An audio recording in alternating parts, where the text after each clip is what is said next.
Tifer was a very angry kitty. Morale had been chasing him all day. Now he was creeping towards Tifer's spot on the couch. Inch by inch, he moved into Tifer's comfort zone. "Morale, I have had enough," said Tifer. "We were not sent here to play these kitty games." Morale continued to inch forward. He reached a paw slowly towards Tifer, then extended a claw. Tifer felt the fur rise on his neck despite his training. "Put that down, or I will be forced to respond in kind. Meow, meow, meow!" The kitty brain overwhelmed his training and he jumped to his feet, back arching. He exclaimed, almost completely overwhelmed.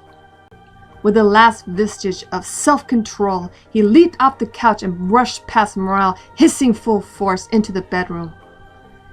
Tifer lay on the bed, tail twitching. Morale patted in and sat down a safe distance away. "You act like we need to be working all the time," he said in their native language. It sounded strange coming out of the small mouths of the earth cats. "And you forget our mission," said Tifer. "We must discover the language and culture of our brethren.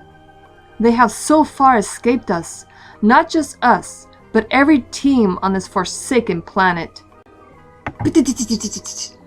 One of the other cats came into the room, tail high.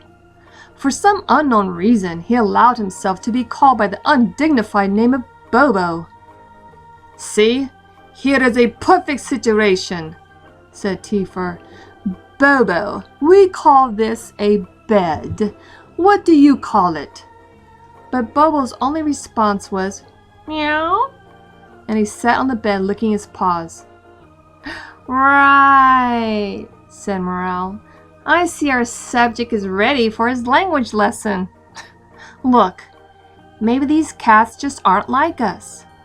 They seem to have these humans trained to take care of them. And they look like us, but what other evidence of civilization do we have?" asked Morale. "Perhaps they're so advanced that they prop up the entire human civilization. Or maybe they're just, well, not all that smart." But Tifer wasn't convinced.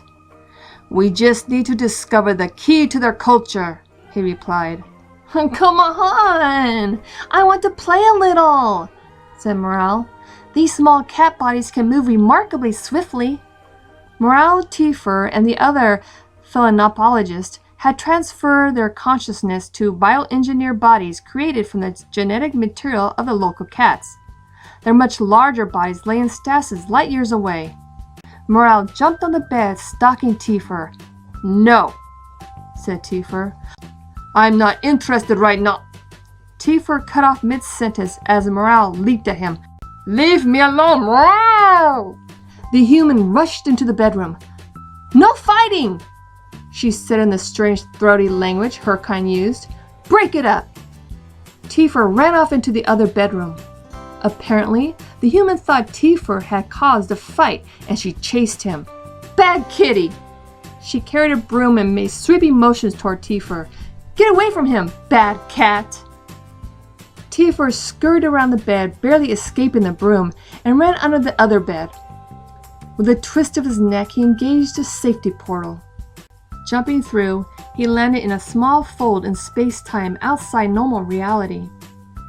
Distantly, he heard the human ask, "Now where did that cat go? He seems to disappear every time."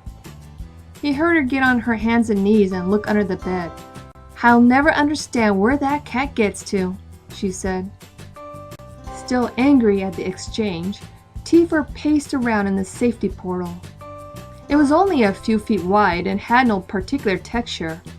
The floor felt like dull metal, but was actually more like a dense force field. Tifer remained in the portal for almost an hour.